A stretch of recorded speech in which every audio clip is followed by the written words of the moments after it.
ขอความเจริญในธรรมจงมีแด่ท่านสาธุชนทุกท่านวันนี้รายการพุทธานุภาพก็มาอีกเช่นเคยมาฟังกันหน่อย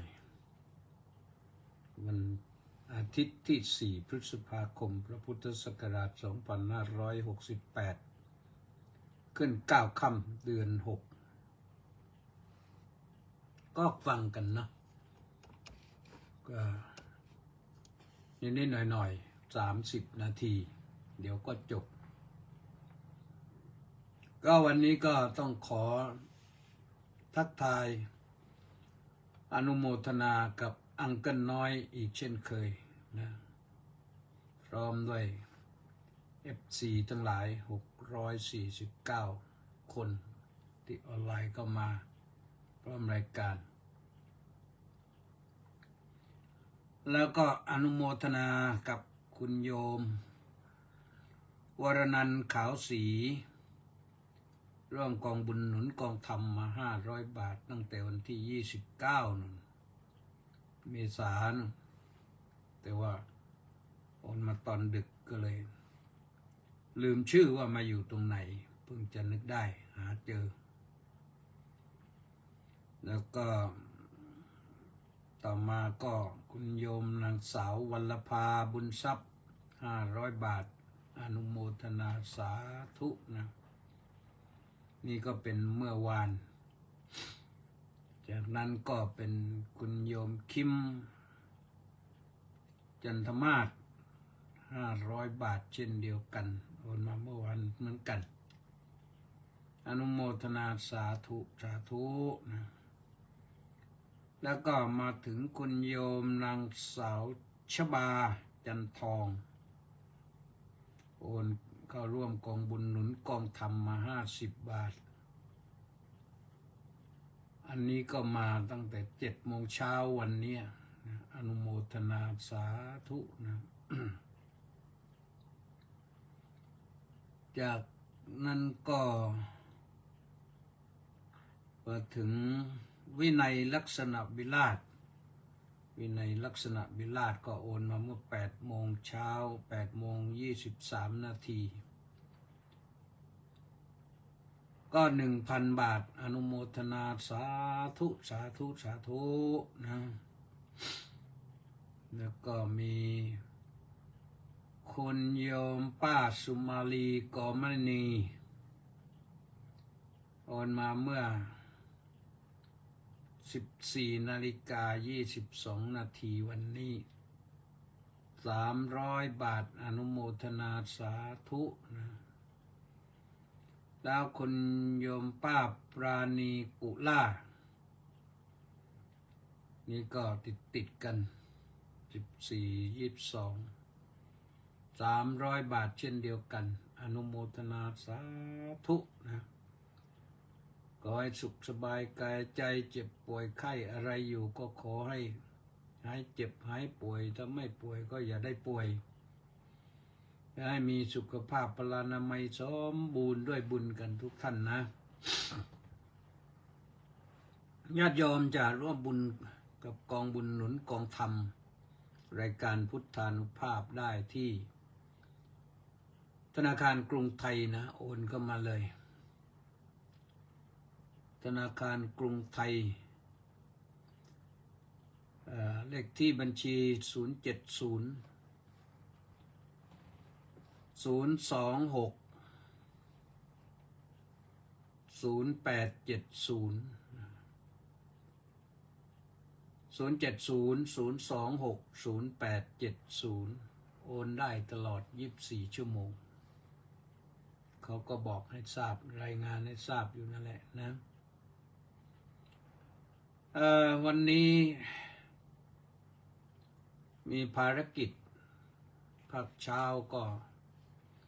ขึ้นศาลาฟังเทศน์ทำวัดเช้าฟังเทศน์ก็ วันนี้ท่านเจ้าคุณศรีวิสุทธิญาณเทศน์กันภาคเช้าพอฉันเพลเสร็จก็รีบไปมหาวิทยาลัยมหามกุฏราชวิทยาลัย ที่ศาลายานครปฐมรับนิมนต์ขึ้นไปกล่าวพรรณนาเรื่องอาจารย์สุชีพปุญญานุภาพซึ่งก็มีคุณโยมลูกสาวของอาจารย์สุชีพคนหนึ่งมาเล่าคุณโยมดนุนาถลูกสาวคนโตแล้วก็มีท่านศาสตราจารย์ดร.เดือนคำดีและมีอาจารย์เวทินนามสกุลจำไม่ได้แล้วก็เป็นผู้นำเสนอมุมมองเกี่ยวกับอาจารย์สุชีพเพราะเนื่องจากว่าวันนี้เป็นวันถึงแก่กรรมถึงแก่สิ้นชีวิตของอาจารย์สุชีพปุญญานุภาพทางสมาคมศิษย์เก่าโดยนายกดร.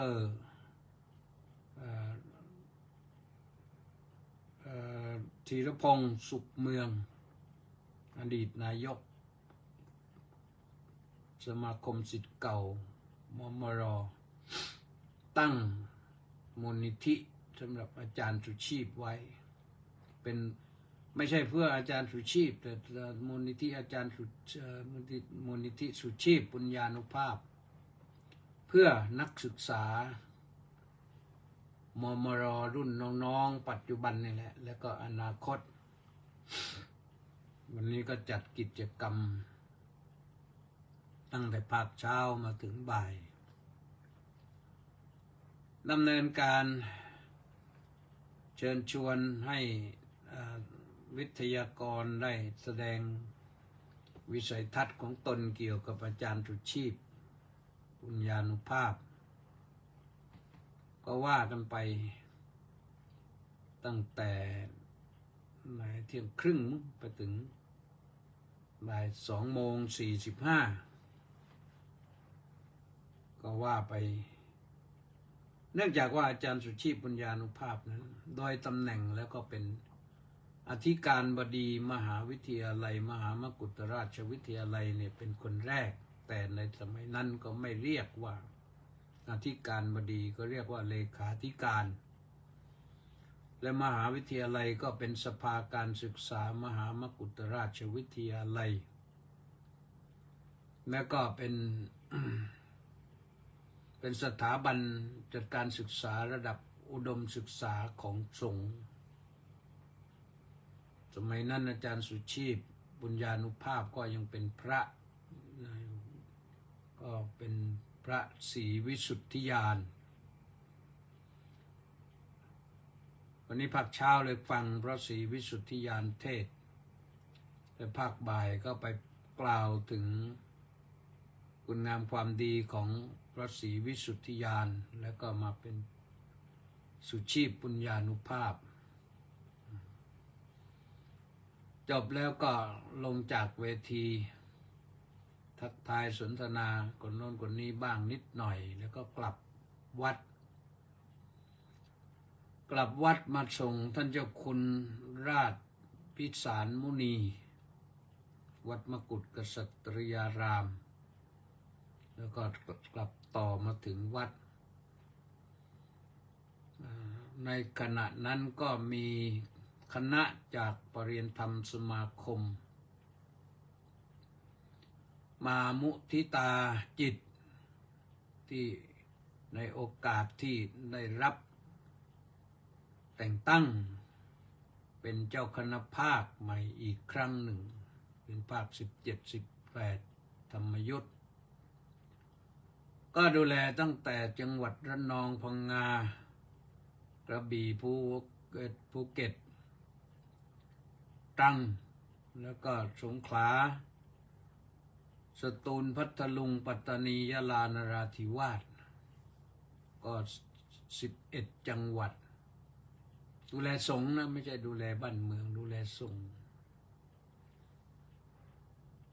นั่นภารกิจแต่ยังไม่ได้ปฏิบัติหน้าที่นะรับพระมหากรุณาธิคุณโปรดเกล้าแล้วสมเด็จพระอริยวงศาคตยานสมเด็จพระสังฆราชทรงประทานใบตราตั้งเรียบร้อยแล้วแต่ใบตราตั้งนั้นระบุไว้ว่าให้ปฏิบัติหน้าที่ตั้งแต่วันที่9 พฤษภาคมวันที่9 พฤษภาคมก็เลยยังปฏิบัติหน้าที่ไม่ได้ปฏิบัติได้แต่ว่ายังทำอะไรไม่ได้แล้วก็มาถึงตกเย็น6 โมงเย็นมีภารกิจอีกอย่างหนึ่งก็คือประชุมกรรมการวัดราชาธิวาสวิหารเป็นกรรมการวัดอยู่วัดก็ประชุมกันทุกเดือนละครั้งประชุมเสร็จก็กลับวัดส่งน้ำสระหัวเลยวันนี้ส่งน้ำสระหัวเลยเตรียมตัวเพื่อพรุ่งนี้จะออกเดินทางไปปฏิบัติหน้าที่อีกอย่างหนึ่งคือเป็นหน้าที่ตรวจการภาคซึ่งคณะสงฆ์ธรรมยุทธกำหนดภารกิจให้มาก็ต้องไปออกเดินทางพรุ่งนี้เช้าคิดว่า6 โมงเช้าก็จะออกเดินทางพร้อมด้วยคณะไปพารถยนต์ไปที่จริงถ้าไปคนเดียวก็บินไปดีกว่าตอนนี้เป็นคณะ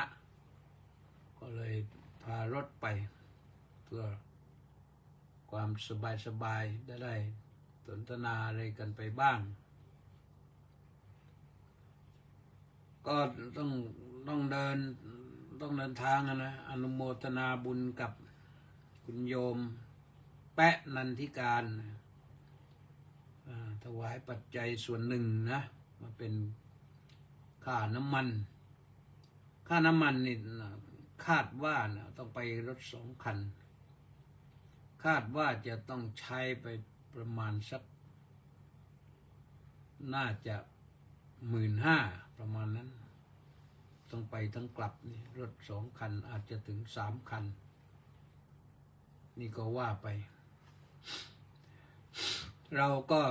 มีหน้าที่กันนะช่วงที่ปริยนธรรมสมาคมมาแวะมาเยี่ยมมาเยือนมาถวายมุทิตาสักการะนะมากันหลายท่านหลายคนมีท่านนายกปริยนธรรมสมาคมมีท่านดร.บำรุงปันอุบลมีนายกชื่อประพันธ์นะแล้วก็มีท่านพันเอกพิเศษบุญชูศรีเคลือบมีโยมอาจารย์อุทัยเป็นคนชาวเชียนใหญ่เหมือนกันแต่ว่าเป็นลูกศิษย์ของหลวงพ่อสมเด็จวัดกระพังสุรินทร์นั่นแล้วก็มีใครแล้วผู้ชายอีก2 คนกับโยมผู้หญิงด็อกเตอร์อีกคนหนึ่งก็มาทักทายกันว่าก็มาสัมภาษณ์ด้วยสัมภาษณ์เรื่องภารกิจของคณะสงฆ์ว่าจะเป็นอย่างไรจะทำอย่างไรมีอะไรที่จะต้องพัฒนาบ้างมันก็มีเยอะนะมันใช้เวลาไปต้อง40 กว่านาทีเกือบ50 นาทีนะเสร็จแล้วก็พอใจแล้วก็แยกย้ายกันถึง6 โมงเราก็ต้องไปประชุมได้ตรงนั้นก็ย้อนกลับมานะย้อนกลับมาที่หัวข้อเรื่องว่าอธิการบดีคนแรกของมมร. อธิการบดีคนแรกก็คือใครก็คือพระศรีวิสุทธิยานวงเล็บสุชีพปุญญานุภาพนะต่อมาก็สั้นลาสิกขาแล้วก็มาทำหน้าที่เป็นเลขาธิการต่อจากนั้นก็เป็น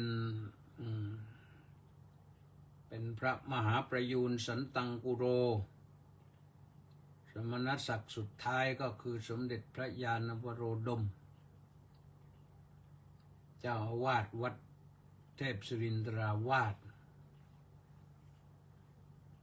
พอหลังจากเจ้าคุณสมเด็จแล้วก็สมเด็จก็เป็นเลขาธิการนะยังไม่เรียกอธิการบดีเลขาธิการนี่เรียกมาถึงพศ 2540จาก 40 เป็นต้นมาก็เรียกว่าอธิการบดีซึ่งตอนนั้นก็อธิการบดีรูปแรกก็คือพระธรรมปัญญาจารย์และต่อมาก็ได้รับพระมหากรุณาธิคุณโปรดเกล้าเลื่อนเป็นพระสมเด็จพระพุทธชินวงศ์อดีตเจ้าอาวาสวัดมกุฏกษัตริยาราม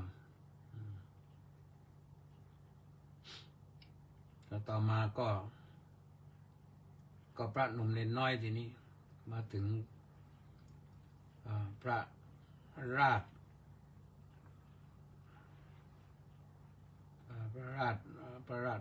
อะไรแล้วนะ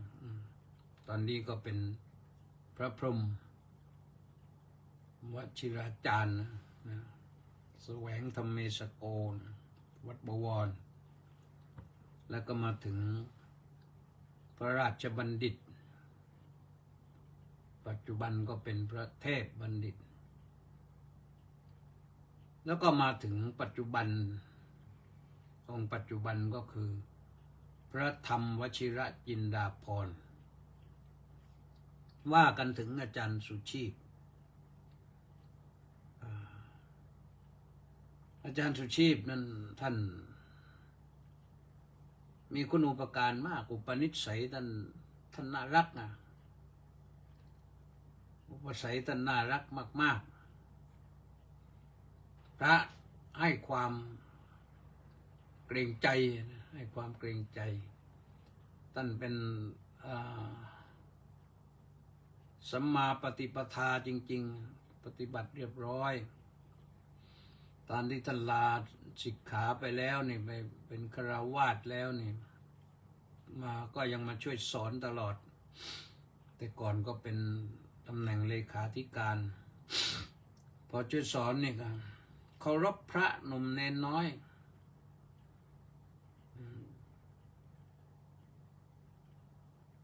แม้แต่พระเนนเดินอยู่ถนนท่านก็ยังเรียกว่าประนมมือไหว้ถ้าเดินเรียบร้อยนะเคยพบเคยเห็นตอนศึกษาอยู่นี่ก็อาจารย์สอนได้รับค่าชั่วโมงละ150 บาทนะยังเป็นสภาการศึกษาอยู่ไม่มีเงินได้รับเงินบริจาคจากมูลนิธิบ้างอะไรบ้างก็ชั่วโมงละ150 บาทวิชาหนึ่งก็3 ชั่วโมงก็450 บาทก็สอนอยู่นั่นแหละแล้วก็สอนอย่างใจเย็นสอนอย่างดียืนตลอดไม่นั่งมีอะไรก็เขียนสมัยก่อนมันช็อกแอนท็อกก็ทำกันมาปรากฏว่าอาจารย์ก็สอนจนกระทั่งว่าบางครั้งบางทีน้ำท่วมเดินทางไม่ได้ ที่จริงมีรถใช้อยู่ก็ขับรถมาไม่ได้น้ำท่วมถนนก็มานอนโรงแรมแถวหน้าวัดตรีทศเทพเช่าห้องโรงแรมวันละ1 วัน 1 คืนนะ700 บาทแต่ว่า700 บาทนี่มาสอนก็ได้450 บาทอาจารย์ทำอยู่จนกว่าน้ำจะลดนั่นแหละแล้วถ้าท่วมเป็นเดือนก็อยู่อย่างนั้นเป็นเดือนไม่บ่นไม่เดือดร้อนไม่ว่าอะไรแล้วบางครั้งบางทีถ้ายามสุขสบายไม่มีเหตุการณ์อะไรก็รับค่าชั่วโมงแล้วก็ไปแอบถวายพระรูปใดรูปหนึ่งแล้วก็ท่านรับไว้แล้วก็ไปหาน้ำเลี้ยงเพื่อนๆนะ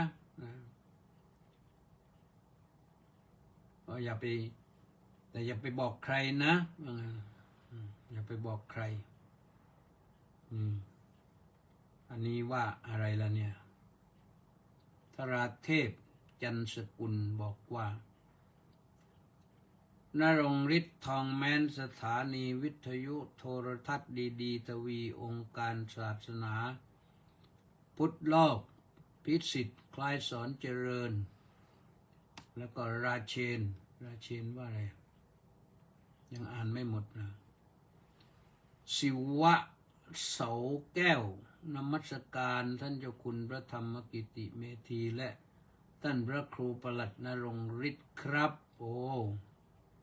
อยู่ที่ไหนนี่โยมอยู่ที่ไหนเนี่ยดีทีวีก็ม้อยกระรอกไปแล้วสู้ไม่ได้ม้อยกระรอกไปแล้วสู้ไม่ได้คืองบทุนสู้ไม่ได้ก็เลยต้องจอดก็ทางผู้อำนวยการปราโมทย์ก่อนยังเศร้าอยู่ก็ไม่รู้จะทำยังไงเราก็ได้แต่ช่วยนี่นะที่จริงเรื่องนี้มันน่าจะเป็นของคณะสงฆ์ต้องมีคณะสงฆ์จะต้องมีโทรทัศน์เป็นของตนเองสักช่องหนึ่งจัด24 ชั่วโมงเลยเพื่อให้พระได้ไปบอกกล่าวเล่าแจ้งธรรมะอาจจะหลายภาษาก็ได้นะน่าจะดีแต่นี่มันยังไม่มีที่มีเป็นของคนอื่นดังนั้นนะของโพธิรักษ์ก็มีนะแต่ของคณะสงฆ์ยังไม่มีนะตกลงว่าคุยกันก็แต่ละท่านก็มีประสบการณ์ตรงกับอาจารย์ต่างกันเราก็รับอย่างหนึ่งเรื่องที่สำคัญก็หลายเรื่องนะก็อยู่กันมาจะมาในเรียนทั้งปริญญาตรีปริญญาโทกับอาจารย์สุชีพเนี่ยแล้วก็ได้เทคนิคได้ศิลปะในการเรียนพระไตรปิฎกกับอาจารย์สุชีพที่มาพูดให้โยมฟังกันอยู่เนี่ย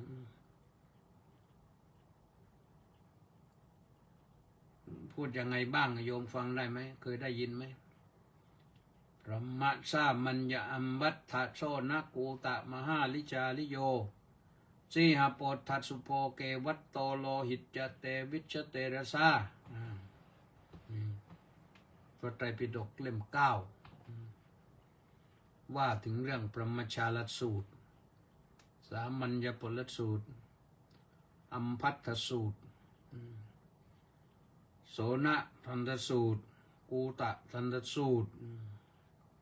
มหาลิสูตรจาริยสูตร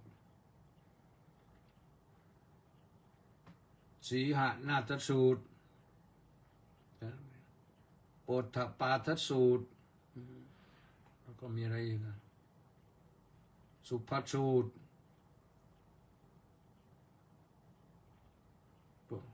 โลหิตจะโลหิตจะสูตรก็รวมกันแล้วก็13 สูตรนะในเล่ม9มี13 สูตรก็ได้อย่างนี้พอได้แล้วเราก็ไปดูเนื้อหาอาจารย์ก็สรุปให้ก็ได้มันทำให้ได้มา ได้ความรู้มาถามว่าได้เลยได้ความรู้มาถ้าเราไม่พบตรงนั้นถ้าพบอาจารย์อื่นก็พบแต่มันไม่ได้อย่างนี้นะอาจารย์ก็สอนหลายท่านแต่เราก็ไม่ได้ความรู้อย่างนี้พอเป็นพระไตรปิฎกเล่ม10ก็ได้อีกอัปปดานังนิดานันจานิบานันจาสุดัสนังชนะวัสภะโควินดังสมัยยังสกปัญหกังสติปัฏฐานปายาสีมหาวโกติวุจติเนี่ยรู้เลยว่ามหาสติปัฏฐานสูตรอยู่พระไตรปิฎกเล่ม10แต่ก็เริ่มมาตั้งแต่มหาประธานสูตรมหานิทานสูตรมหาปรินิพพานสูตรเป็นต้นมาจนกระทั่งว่าปายาสิราชัญญสูตรก็เล่มสุดท้ายนะก็เรื่องสุดท้ายก็เรื่องพระเจ้าปายาสินี่น่าศึกษาที่จริงเราก็ได้ถ้าศึกษาแล้วก็จดจำไว้มันก็ได้นะถ้าไม่จำก็ไม่ได้เหมือนกันนะเพราะฉะนั้นเรื่องครูบาอาจารย์ที่เป็นอัจฉริยภาพเนี่ยผลงานมีเยอะนะที่สำคัญที่สุดพิมพ์มาเป็น20-30 ครั้งแล้วก็คือเรื่องผลงานเรื่องพระไตรปิฎกฉบับสำหรับประชาชนเล่มใหญ่เล่มหนาเมื่อก่อนอาจารย์บังคับให้ขายโรงพิมพ์มหามกุฏพิมพ์หนังสือ1,000 กว่าหน้าอาจารย์มอบลิขสิทธิ์ให้ฟรีเลยแต่ครั้งแรกฟังจากอาจารย์ท่านรองศาสตราจารย์ดร.จำนงคันทิกวันนี้ท่านบอกว่าทราบชัดมาว่าครั้งแรกนี่ทางมูลนิธิมอบรางวัลให้เป็นค่าลิขสิทธิ์900,000 บาทสมัยนั้นนะพิมพ์ครั้งแรกนานนะก็ปรากฏว่าอาจารย์โอนคืนให้มูลนิธิหมดเลยไม่รับนะไม่รับเงินที่สำหรับผลงานเล่มนั้น เพราะฉะนั้นนะท่านสาธุชนทั้งหลายอาจารย์ออกไปก็ไป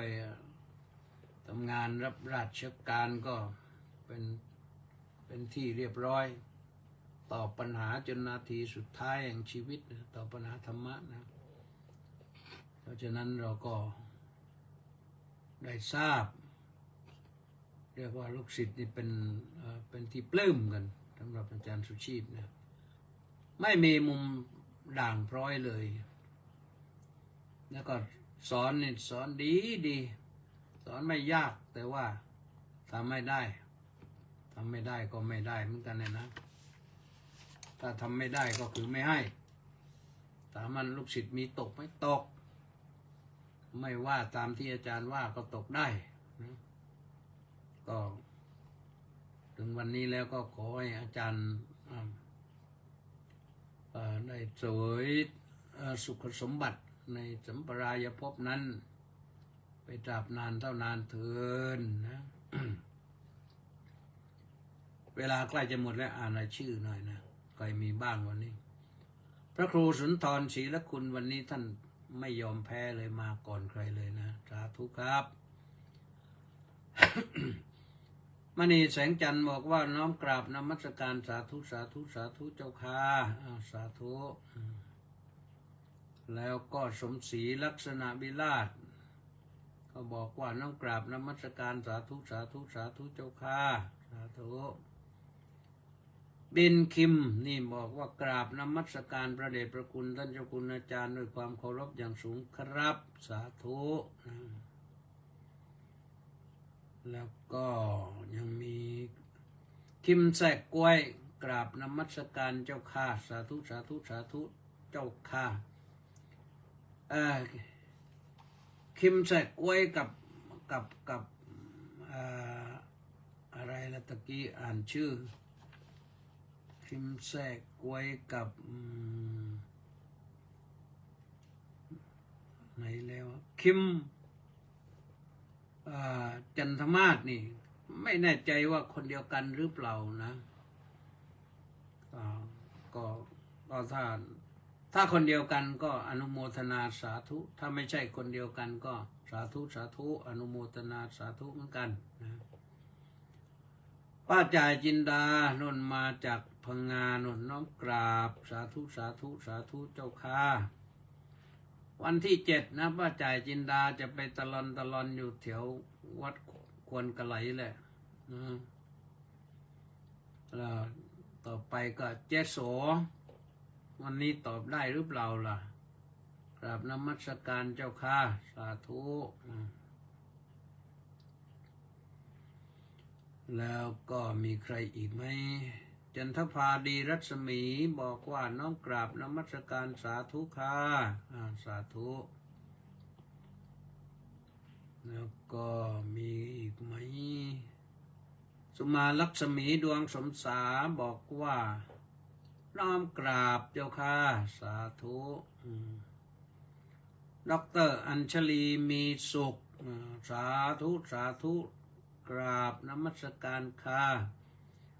อาจารย์ทำงานหนักไม่ได้พักผ่อนเลยนะฟังอนุโมทนาแหละแต่ว่านะฟังติดตามฟังเป็นประจำสาธุเจบูมานี่ก็น้อมกราบสาธุสาธุสาธุอนุโมทามินี่มาจากพิษณุโลกสาธุวันก่อนทำบุญมาแล้วนะธนวัฒน์ศรีสิริวัฒน์สาธุน้อมกราบนมัสการครับสาธุเช่นกันอาจารย์ผู้ช่วยศาสตราจารย์ด็อกเตอร์ไม่รู้เป็นรองแล้วยังเนี่ยสวนสุนันทาไพศาลรัตนวงศ์กุลบอกว่ากราบนมัสการครับสาธุนะธนสอนคุมจอหอสาธุสาธุสาธุว่างั้นสาธุเช่นกันวันนี้สมศรีมาตลอดเลยนะแล้วก็มาถึงธราเทพจันสกุลเมื่อกี้อ่านแล้วอ่านอีกทีก็ได้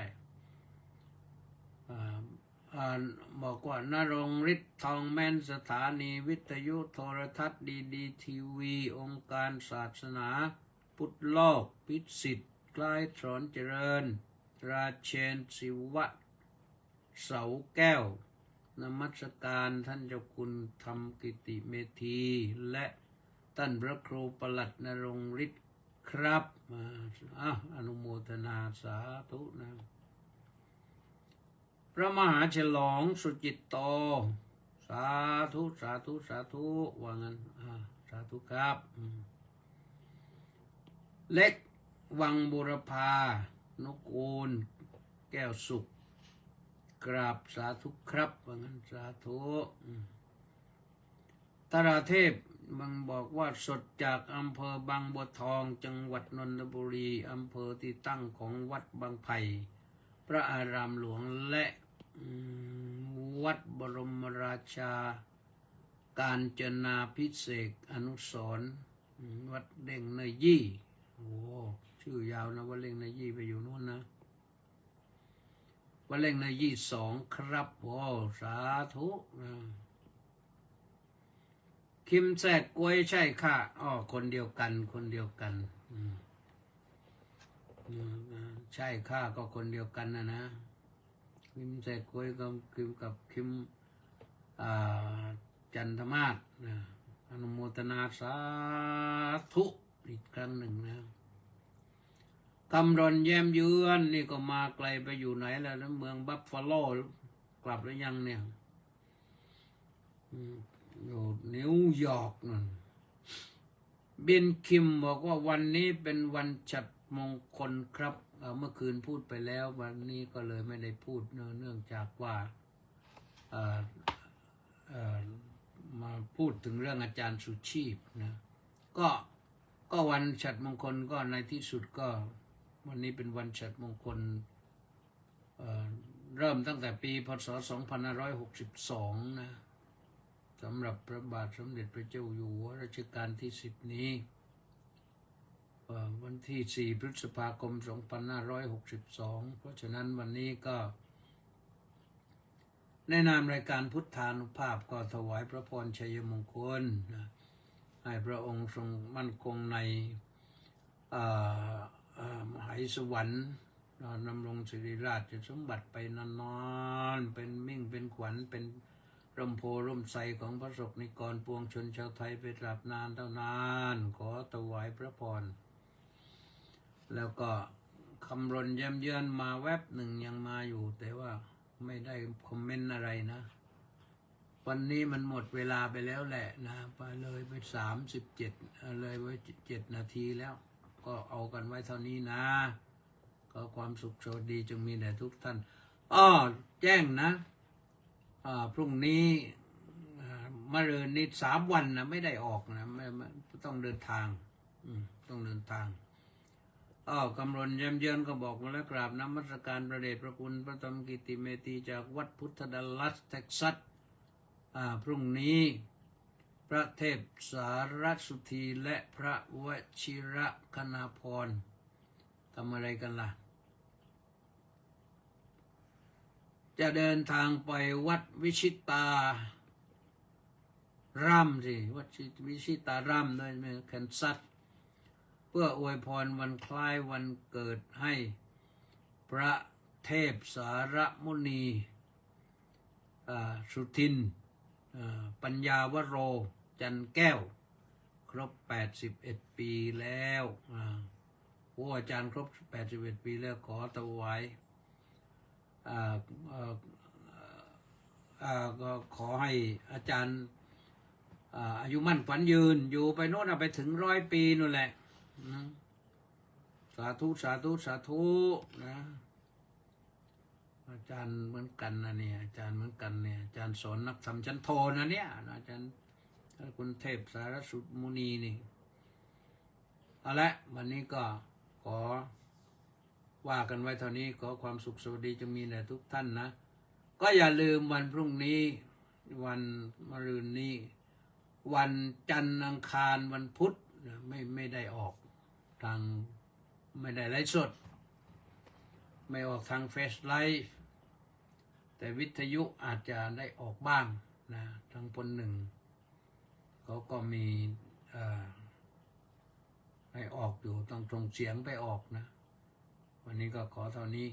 สวัสดีสุขสบายกันทุกท่านทุกคนนะ